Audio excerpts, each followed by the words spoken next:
Local তৃণমূলের বন্ধুদেরও বলছি, আপনার দাদুর কবরটা বাঁচানোর জন্য মমতা ব্যানার্জি কিন্তু মামলা করেনি, নওশাদ সিদ্দিকী মামলা করেছে, এটা মাথায় রাখবে। কোনো অভিষেক ব্যানার্জি মামলা করেনি, এই নওশাদ সিদ্দিকী, আব্বাস সিদ্দিকীর ছোট ভাই মামলা করেছে, এটা মাথায় রাখবেন।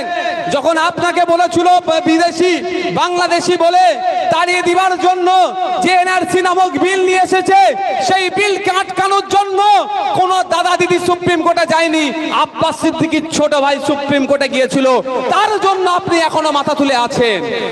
শুধু তাই নয়, আপনার যে ওবিসি সার্টিফিকেটটা নিয়ে নেতা সেজেছেন, প্রধান হয়েছেন, উপপ্রধান হয়েছেন, সমিতির সভাপতি হয়েছেন, সহসভাপতি হয়েছেন, জেলা পরিষদের দায়িত্ব পেয়েছেন, এই সার্টিফিকেটটা আজকে ধ্বংসের পথে, যাতে না ধ্বংস হয়ে যায় সেই জন্য আমি মামলা করেছি সুপ্রিম কোর্টে। আমি একটা নয় দুটো মামলা করেছি, আমার নিজের নামে একটা মামলা, আর আপনার মেদিনীপুরের বিপ্লবী মাটির এক ছেলেকে দিয়ে আমি আমার খরচে মামলা চালাচ্ছি।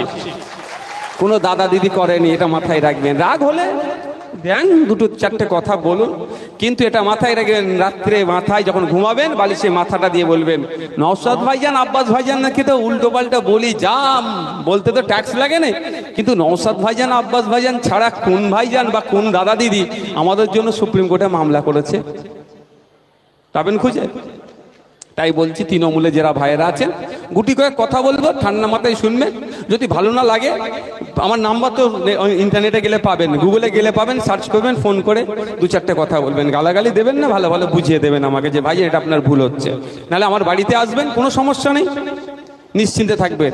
আজকে একজন একটা দেখলেন না, একটা আমার এক বিধায়কের শরীর খারাপ হয়েছে, তাকে আমি করেছি বলে বলছি না, কি আছে, আমার কি শত্রু নাকি? রাজনৈতিকভাবে সে আমার চরম প্রতিপক্ষ, কিন্তু বিপদে পড়েছে, তার আগে আমি পাশে থাকবো না? তো নিশ্চিন্তে ভাবে আমাকে দরকার লাগলে ডাকবেন, ভাইজান এটা আপনার ভুল ছিল, আমি ভুল শুধরে নেব, কিন্তু একটু কথা বলবো, আপনারা শুনবেন। আচ্ছা আপনি বলুন, শুভেন্দু অধিকারী মহাশয় আপনার এলাকার নেতা, যেভাবে হিন্দু মুসলিমের মধ্যে বিভেদ লেগে যাবে, দাঙ্গা যে কোনো সময় লেগে যাবে, মুসলমানদের জিহাদি মাদ্রাসায় নাকি জিহাদি পাঠ দেওয়া হয় বলে কথা বলে বেরোচ্ছে, মুসলমানদেরকে অপমান করছে না? আপনারা বলুন, অপমান করছে না? তাহলে কি করতে হবে? এফআইআর করতে হবে। কে এফআইআর করবে? আমরা বারবার বলছি, পুলিশের একটা ক্ষমতা আছে সুমোটো, অর্থাৎ নিজে থেকেই সে মামলা করতে পারে। আমি একটা পুলিশকে একবার দালাল বলেছিলাম, আমি কিন্তু পুলিশদেরকে দালাল বলি না, পুলিশ আমাদের সামাজিক বন্ধু, পুলিশকে বন্ধু সহযোগিতা কথা সব সময় বলি। যাক, একটা পুলিশকে একবার দালাল বলেছিলাম, সেই জন্য আমার বাড়িতে নোটিশ চলে এসেছিল, আমার নামে মামলা হয়ে গেছিল। আমি কিন্তু জামিন নিইনি, আমি বলছি আমি ওই মামলায় জামিন নিইনি, অন্য মামলায় অনেকে জামিন নিচ্ছি, অনেক মামলা ইচ্ছা করে জামিন নিইনি, ওই মামলাটা জামিন নিইনি, কারণ আমি ওই দালালকে দালাল বলেছি, তাতে মামলাতে জেল খাটতে হয়, আমি জেলে গিয়েও বলবো, জজের সামনেও বলবো ও দালাল, ওই জন্য দালাল বলেছি আমি, দালালি করেছে। আর অন্য পুলিশের হয়ে কথা বলেছি, অমিতাভ মালিক না নন্দী আমাদের দার্জিলিং এ গুলি করে মেরেছিল সাব ইন্সপেক্টরকে, হ্যাঁ ঠিক আছে, তার পাশে আমরা দাঁড়িয়েছি, পরিবারের পাশে আমরা দাঁড়িয়েছিলাম, এমনি যারা পুলিশে আছে তাদের পাশে আমরা সবসময় আছি।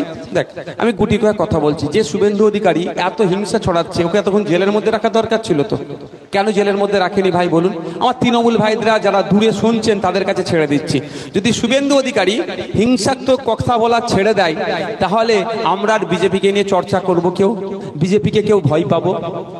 অ্যাকচুয়ালি এটা তো ভয় দেখানো হচ্ছে। কি বললো?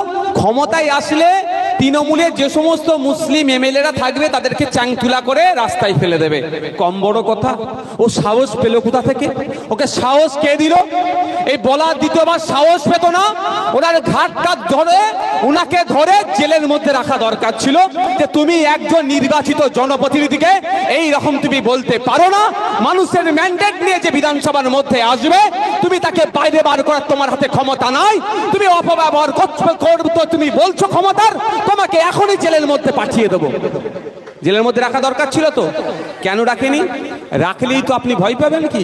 ওই কথাটা আপনারই বুথে আলোচনা হচ্ছে, দেখেছিস এখন ওরা ক্ষমতায় নাই, তাই যদি বলে মুসলমান বিধায়কদেরকে বিধানসভা থেকে চাংতুলা করে বার করে দেবে, যদি ক্ষমতায় আসে তোকে আমাকে কিন্তু ঘরে থাকতে দেবে না বলে ভয় দেখাচ্ছে না।